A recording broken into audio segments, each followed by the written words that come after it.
Di saat Elbaf berada dalam keputusasaan apabila masa depan mereka, nyawa anak-anak Elbaf dalam keadaan seperti telur di hujung tanduk, dipaksa berjalan menuju their own demise. Mereka tidak boleh diselamatkan, tidak mampu dihentikan, bahkan langsung tidak boleh disentuh dek kerana duri yang tak kesat mata milik Saint Shepherd Somers dan panah milik Gunko yang memaksa kanak-kanak ni mengikut arah tunjuknya menuju penghujung tebing ranting pohon Adam, dan kerana tiada lagi tempat untuk berpijak bersama ibu-ibu mereka yang sanggup berkorban untuk anak-anak mereka, telah dipaksa terjun ke underworld.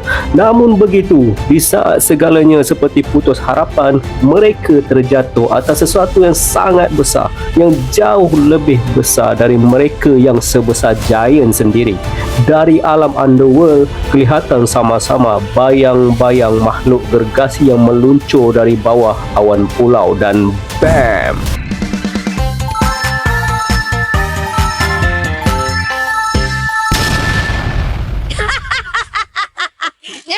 Kilat sabung menyabung, salji mulai turun, unggas lari bertebaran, malah seluruh Elbaf turut bergegaran.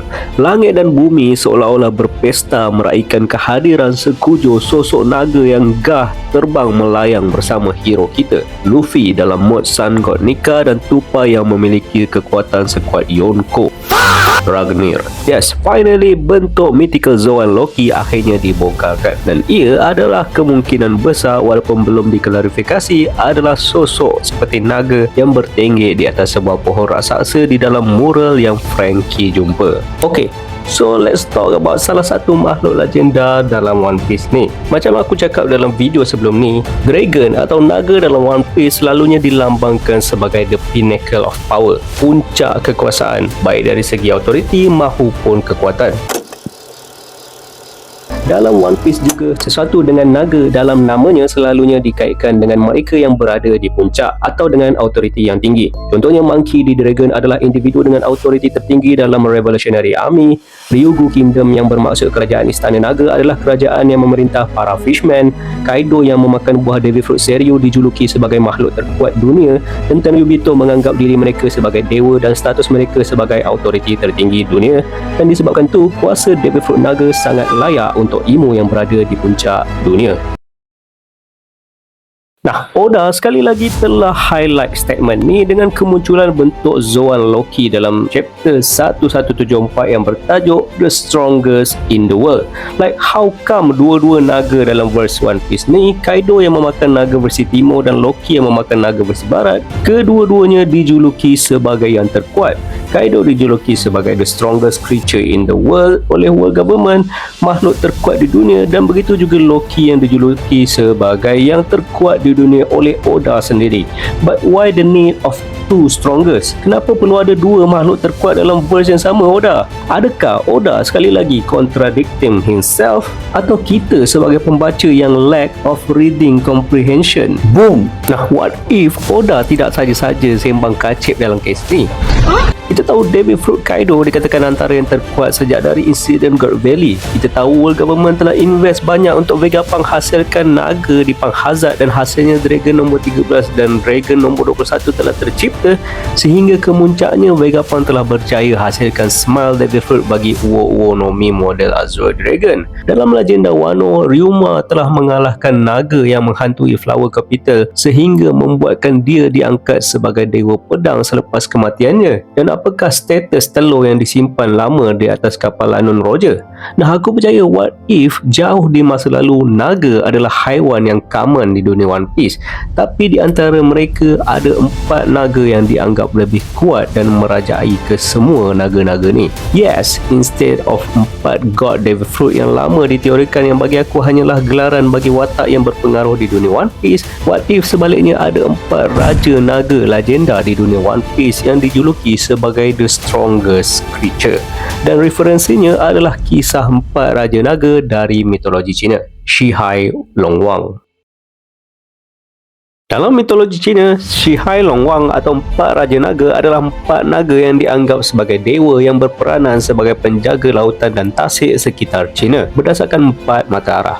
Mereka juga mampu mengawal cuaca dan hujan sama seperti kebolehan yang ditunjukkan oleh Devil Fruit Naga Kaido dan Loki. Menariknya lagi, ciri-ciri yang ada pada mereka terutamanya warna dan representasi naga-naga ni setakat ni adalah sama sebiji dengan naga dalam One Piece. Ao Guang menguasai Laut Timur China. Ao Guang adalah naga biru yang merepresentasi arah timur dan musim bunga. Nah, menariknya Kaido juga berwarna biru, menetap dan menjadi final villain di Wano yang mengambil inspirasi dari Jepun, negara yang terkenal sebagai negara matahari terbit dan arah timur. Malah Kaido juga cuba untuk memindahkan Onigashima ke Flower Capital untuk menjadi ibu negara baru bagi Wano. Kita tahu setiap daerah Wano mempunyai iklim mereka sendiri, seperti Ringo yang ditunjukkan sentiasa berada dalam musim sejuk dan bersalji, Hakumai sentiasa berada dalam musim luruh, manakala Flower Capital sesuai namanya adalah daerah yang sentiasa mengalami musim bunga sepanjang tahun. Nah, dua elemen ni, timur dan musim bunga, sangat berkait dengan Kaido, si naga biru atau Ao Guang. Ao Shun adalah naga hitam yang menguasai lautan utara atau secara geografinya tasik Baikal yang berada di Rusia.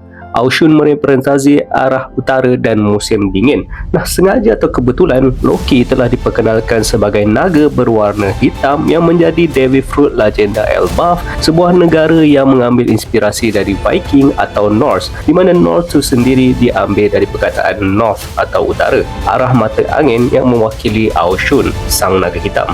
Dalam chapter terbaru, kehadiran Loki juga telah membawa kepada perubahan cuaca yang tiba-tiba menjadi salji, dan Loki telah dirantai di underworld yang sentiasa berada dalam keadaan beku dan bersalji. Dapat juga dikaitkan dengan Ao Shun dalam mitologi Cina yang merepresentasi musim dingin.